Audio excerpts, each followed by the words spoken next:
Salut, bonjour à tous, c'est votre ami le King de ma position. J'ai dit bonjour à tous et tous ceux qui me connaissent et tous ceux qui ne me connaissent pas. En fait, dans la vie, on ne peut vraiment pas être un partout, c'est comme ça. Il y en a qui vous aiment et il y a d'autres qui vous détestent. Si tu as compris ça, tu restes vraiment dans ton coin, comme moi. Voilà.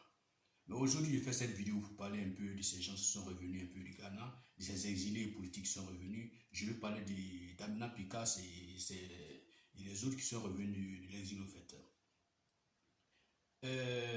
Et le comportement qui tiennent vis-à-vis de l'État ivoirien et ce gouvernement que je juge vraiment inexplicable et qui ne devait pas être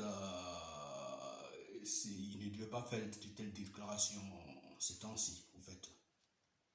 Parce que si il réfléchit, il sait d'où il vient, il pense. Il ne devait pas faire de telles déclarations. Parce que quand il est revenu au pays, il a vu que, quand même, on ne peut pas dire qu'il y a une stabilité totale, mais le pays est en train de sortir un peu du trou dans lequel il était. Donc, avant de partir, au fait, le FPI a plongé le pays dans une crise inexplicable et a appauvri toutes les caisses de l'État. Il n'y avait pratiquement rien dans les caisses de l'État. Et nous, sincèrement dit, avant de partir, tout a été pillé, le pays a été, au fait, tout a été quasiment détruit, tout le pays. Et il a fallu qu'on reconstruise tout, on reprenne tout à zéro. Parce qu'ils ont fait la technique de la terre brûlée.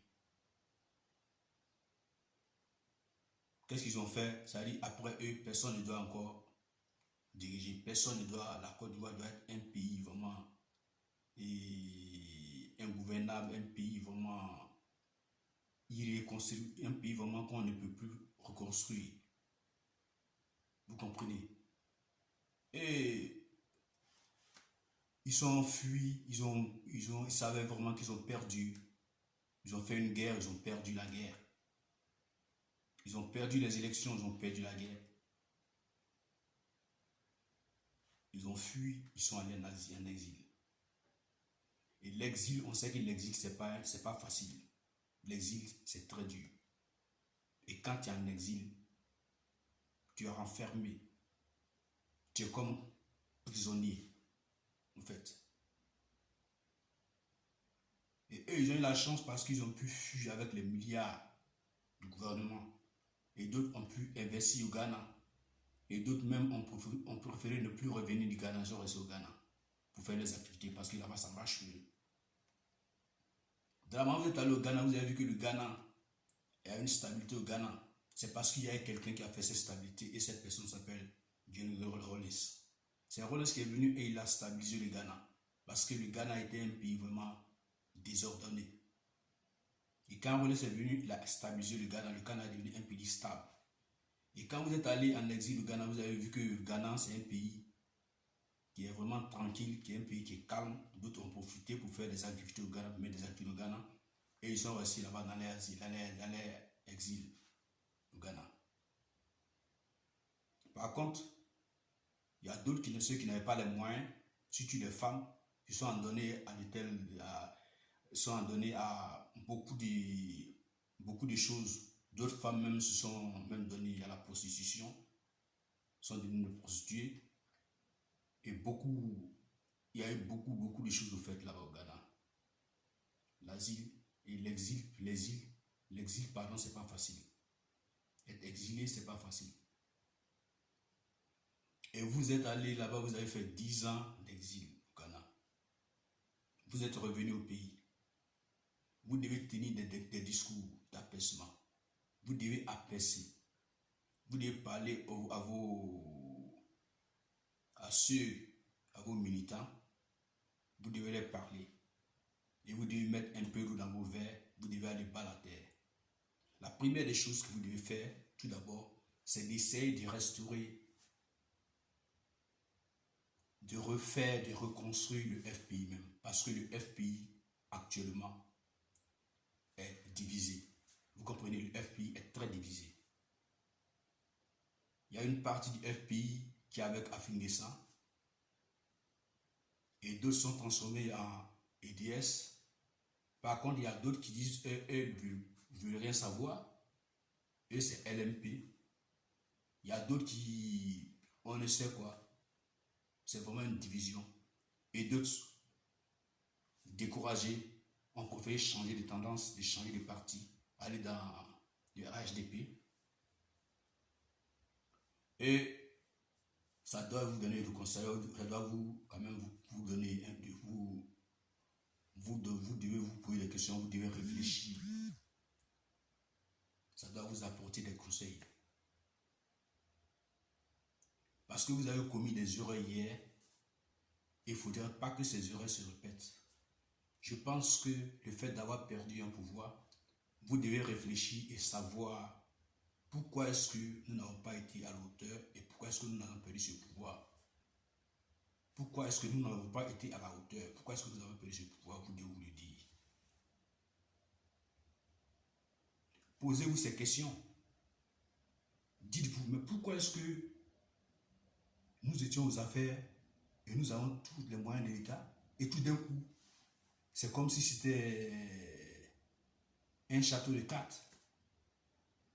Tout est parti tout d'un coup. Tout est effondré. Et vous avez tout perdu. Pourquoi? Pourquoi vous avez tout perdu? Pourquoi est-ce que vous avez perdu le moyen d'État? Vous devez revoir vos comportements. Pourquoi est-ce que vous l'avez perdu? Et chercher la solution à cela. Reconstituer votre parti politique, le FPI.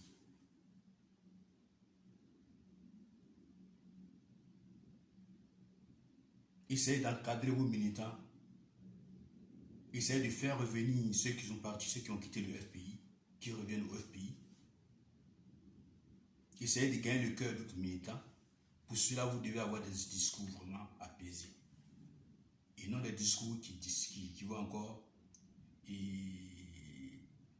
envoyer des idées de haine, des idées de division. Parce qu'il me semble que pendant que les gens cherchent à avancer, aller vers d'autres opinions, aller vers d'autres objectifs, aller vers d'autres visions, voir un peu plus loin, chercher à corriger les erreurs et pouvoir avancer mieux, faire de grands pas et chercher à quand même rattraper les pays européens et même les pays africains, avant même les pays africains, qui ont pu avancer à grands pas et chercher de rattraper ces pays et chercher à atteindre les pays européens. Et d'autres, ils viennent encore avec des idées archaïques.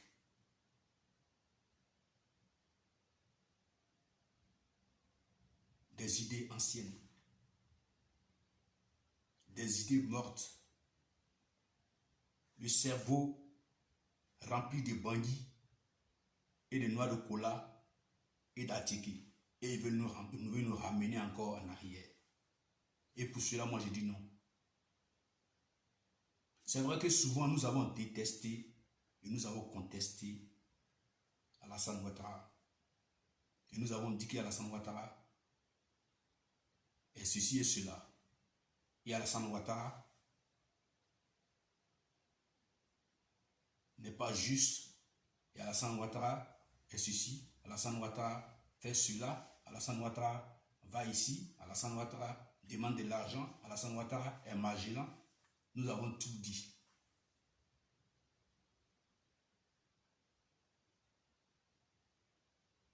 Mais nous devons mettre de l'eau dans nos verres et comprendre souvent que la vie est très importante. Il ne faut pas motiver, il ne faut pas donner, faut pas encourager les jeunes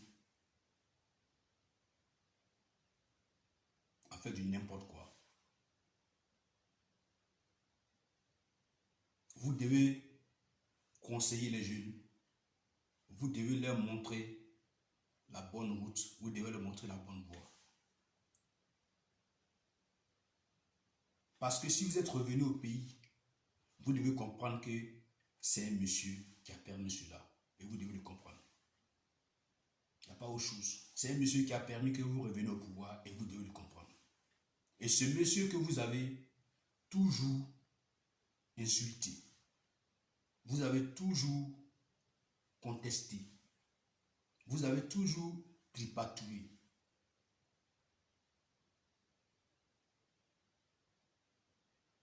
Et vous lui avez dit des mots tellement blessants. Vous lui avez dit des choses vraiment qui énervent. Vous lui avez dit des choses qui sont vraiment, qui ne se disent pas. Et étant lui aussi un père de famille, il a des enfants, il a une famille, et vous devez comprendre que c'est vrai que c'est un politicien et il est le père de tous. Mais vous lui devez un peu quand même de respect. Vous devez le respecter pour cela.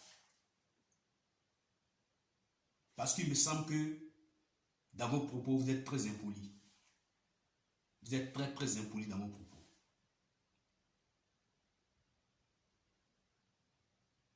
Vous n'avez aucun respect. Et chez vous, vous êtes là seulement à voir le mal partout. Nous avons vu beaucoup de choses. Et vous avez fait beaucoup de choses. Vous avez même fait descendre des nuages. Je ne sais pas, dans les sauces graines. Et nous avons même vu des anges ou la photo de Jésus qui a apparu dans certaines villes d'Abidjan. Par où mon sang, nous avons vu ça. Nous avons vu beaucoup de choses, des mensonges que vous avez fabriqués. Mais nous avons fermé les yeux dessus. Tous ces mensonges ont encouragé les jeunes, galvaniser les jeunes. Ils sont allés tous à l'abattoir. Beaucoup sont morts. Et finalement, qu'est-ce que ça vous a donné? Vous n'avez pas eu le pouvoir. Et ça ne vous a pas donné le conseil.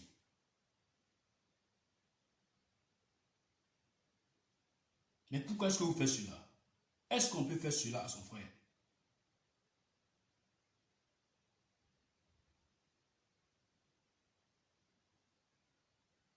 Mais vous êtes si méchant que ça. Ne poussez plus les enfants des gens à l'abattoir. Car ce jeu que vous faites, c'est très dangereux.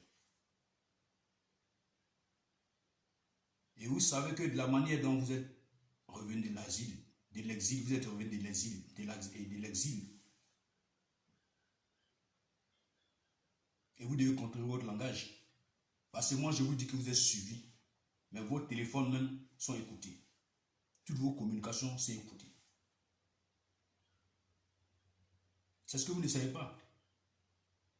Quand vous chiez, les gens savent où vous êtes. Quand vous mangez, les gens savent ce que vous faites. Quand vous dormez, les gens le savent. Donc réfléchissez bien avant de parler. On ne parle pas dans le hasard. On ne parle pas dans le pillard, on ne parle pas dans le vide. Avant de parler, il faut réfléchir. Toi, Damien Picasso, tu as passé ton temps. Les gens ont vu. Même les plus aveugles ont vu à la télévision ce que tu as fait. Et pour cela, beaucoup d'hommes qui ont gardé dans le compte toi. Tu le sais bien.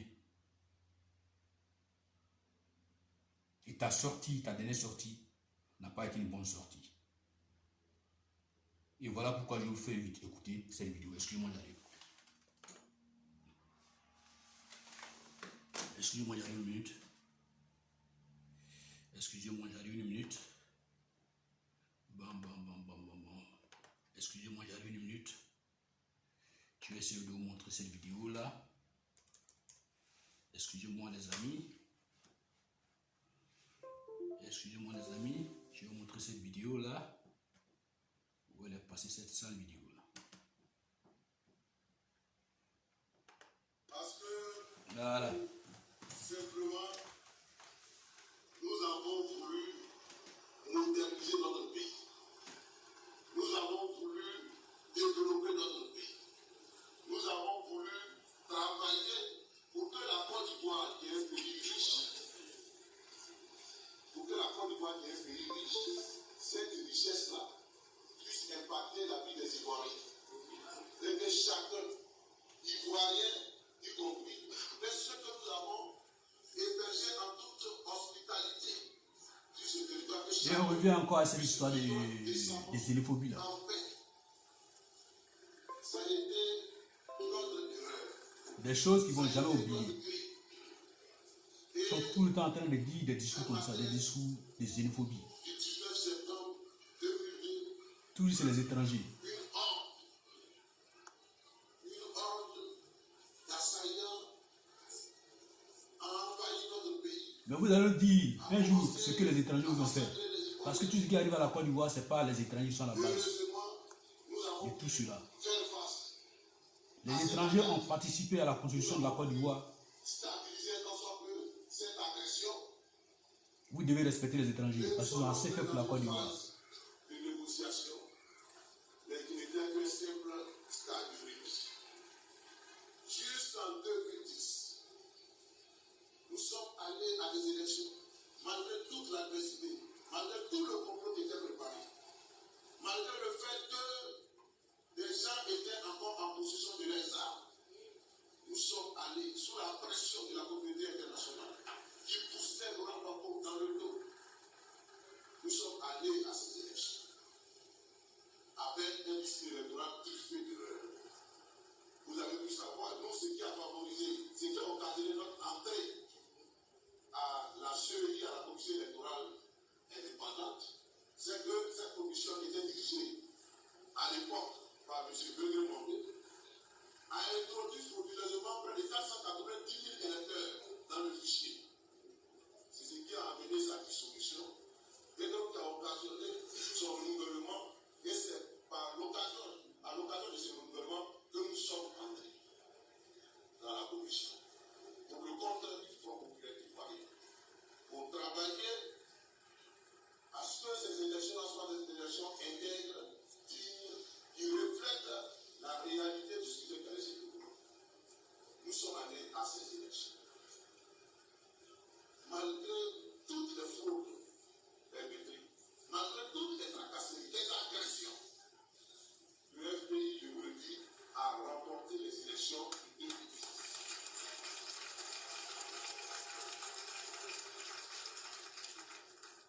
De 2010. Ils ont protesté. On leur a proposé une solution très simple. On reprend les calculs. On recompte. Si vous êtes sûr de votre victoire, on s'incline. Auquel cas, vous nous laissez diriger notre pays tranquille. Non, la communauté internationale. Et ils n'ont jamais reconnu leur défaite. Ils ont toujours pensé avoir gagné les élections. Elle a refusé et la guerre est arrivée. Avec l'annulation de tout le Nord La complet. guerre est arrivée. Ils ont donc attaqué. Ce qui voulait dire que Du président tous ces gens, toutes ces personnes qui diagnosticent là, ce n'est pas les Ivoiriens. Est-ce que ça voulait dire? de 2011. Le président a été arrêté, il a été déporté à La Haye. Les plus chanceux des militants ont pu s'enfuir, des responsables. Les moins chanceux ont été assassinés. C'était le traumatisme. Une chasse aux sorcières, une chasse aux militants du FPI, une chasse aux démocrates. Pourtant, avant vous avez fait la chasse, cette chasse-là. Vous avez organisé cette chasse-là avant. Échoué de l'assassiner dans sa résidence de fonction. Ils ont honteusement baptisé bunker. La maison de Gbagbo, ce n'est pas un bunker, c'est sa résidence. Tout le monde a vu la libération de Gbagbo. On sait comment Gbagbo a été libéré. On sait comment Gbagbo a été pris. Quand Gbagbo a été pris, on sait qu'il était entouré de soldats. Et quand il est sorti, il a dit, ne me tuez pas.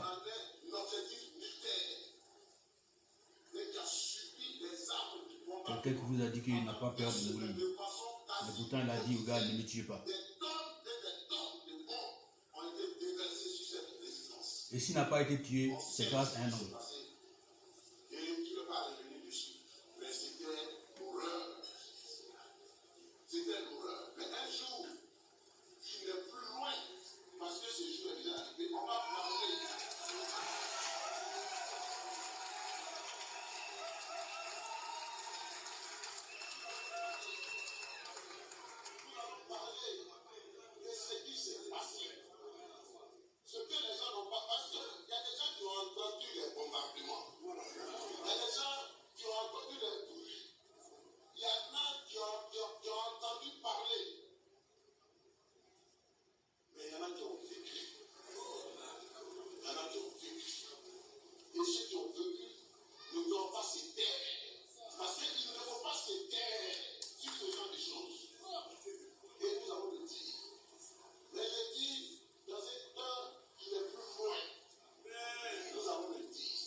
Si c'était vrai, qu'est-ce qui les a empêchés de l'empoisonner alors? C'était vrai.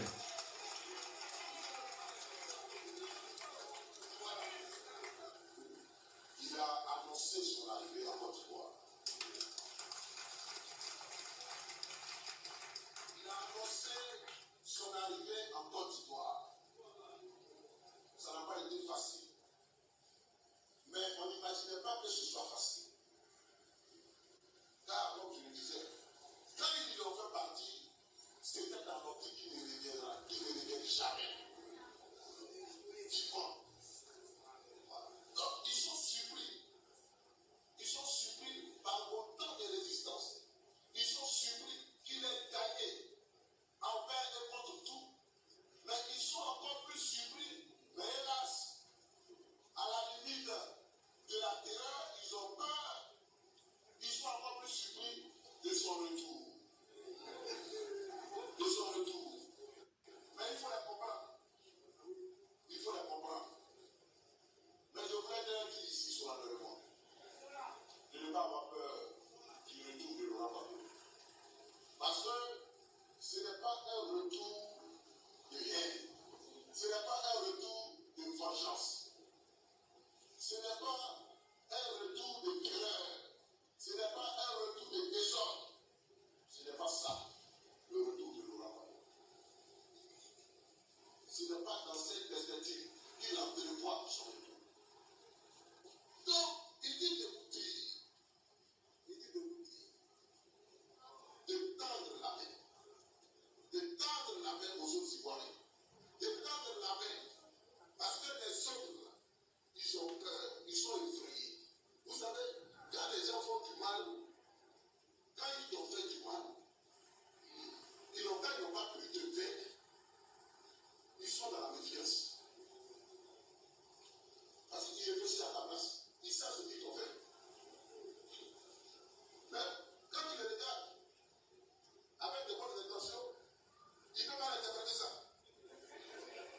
Parce qu'il est constamment sous la pression de ce qu'il t'a fait. Donc si toi,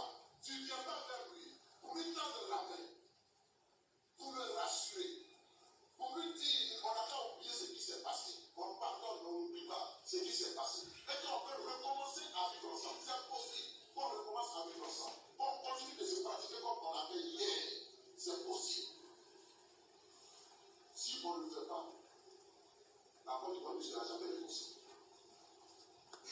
La Côte d'Ivoire ne sera jamais en paix. Et ce n'est pas ce que nous souhaitons pour notre nation, pour nos enfants, pour l'avenir. Ce n'est pas ce que nous souhaitons. Je ne vais pas terminer ce discours, cet entretien, sans remercier notre Créateur.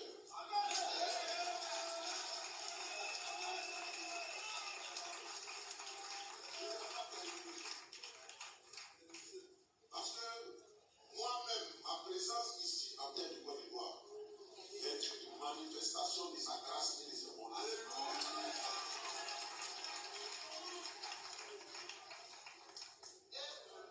La libération de Laurent Gbagbo nous a montré que celui que nous prions et que nous adorons est plus fort que ce que l'esprit est adorant.